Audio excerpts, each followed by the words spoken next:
Bismillahirrahmanirrahim. Rabbi yassir wa la tu'assir, Rabbi yassir wa la tu'assir, Rabbi yassir wa la tu'assir. Amma ba'd. Assalamualaikum warahmatullahi taala wabarakatuh.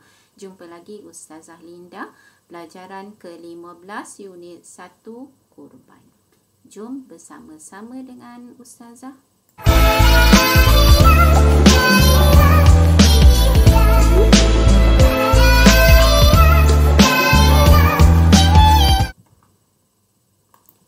InsyaAllah Ustazah akan sama-sama berkongsi dengan anak-anak di luar sana pelajaran ke-15 unit 1 Kurban.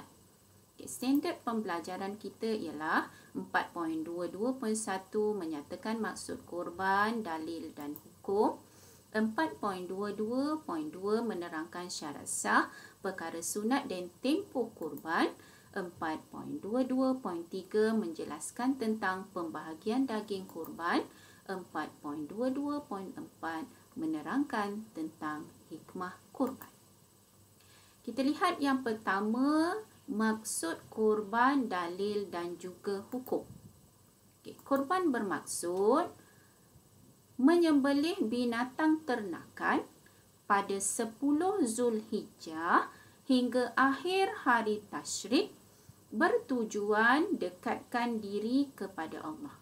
Sembelih binatang ternakan bermula 10 Zulhijjah hingga akhir hari tasyrik.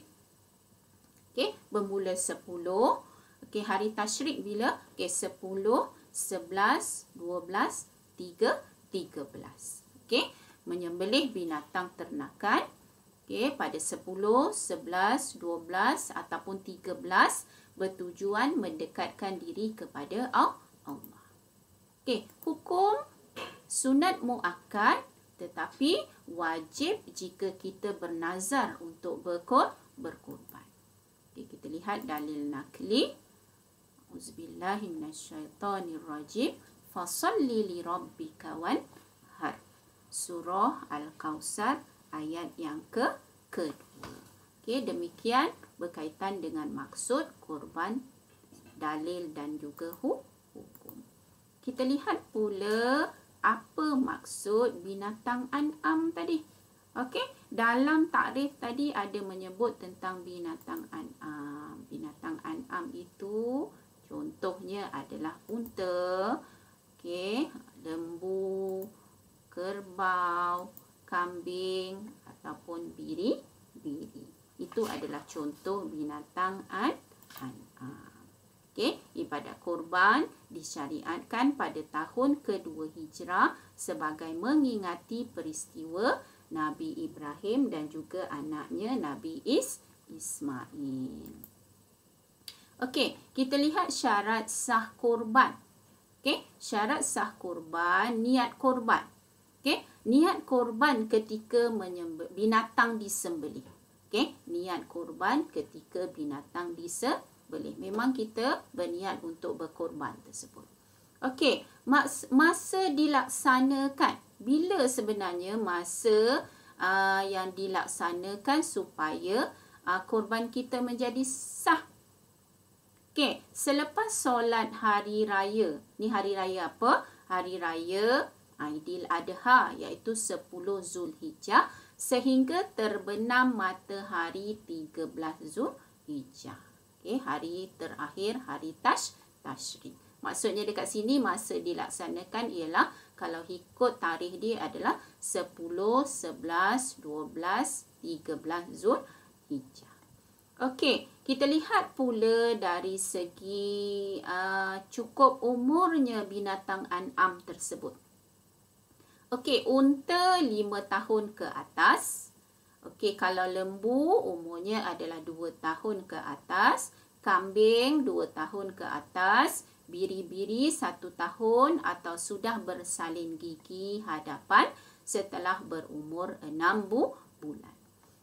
Manakala sifat an'am itu tadi mestilah bebas daripada penyakit dan juga kecacatan. Al-an'am ataupun binatang-binatang tersebut mesti bebas daripada penyakit dan juga kecacatan.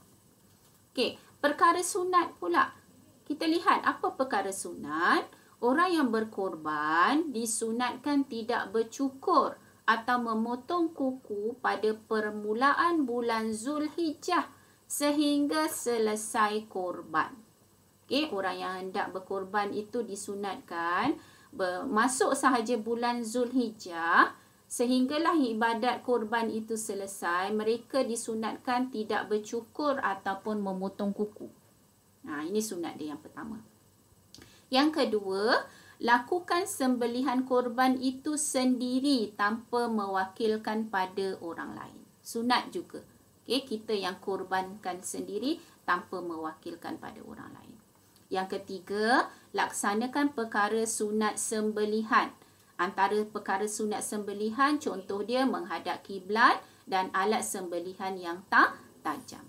Okey. Perkara sunat yang keempat, kita baca Bismillahirrahmanirrahim serta berselawat atas Nabi ketika menyembelih.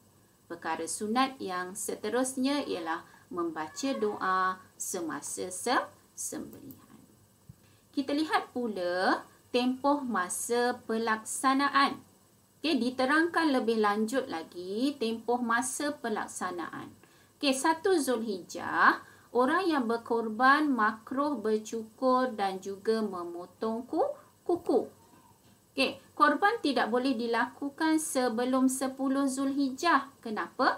Kerana waktu pelaksanaan dia adalah bermula selepas solat hari raya Aidiladha 10 Zulhijjah baru boleh berkorban.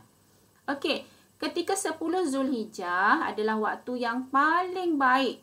Bermula selepas naik matahari, selepas solat sunat Aidiladha dan juga 2 khutbah. Ini waktu paling afdal.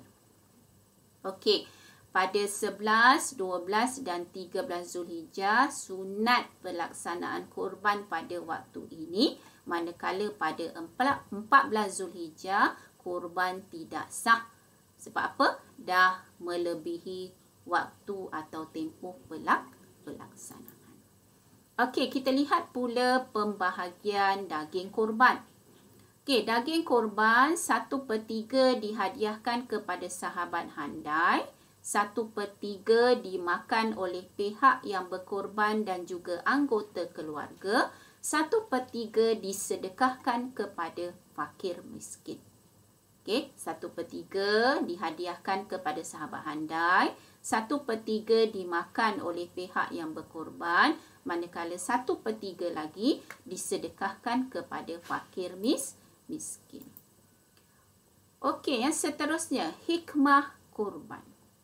Hikmah korban yang pertama mengagungkan syiar Islam yang merupakan tanda takwa bagi yang mendekatkan diri kepada Allah.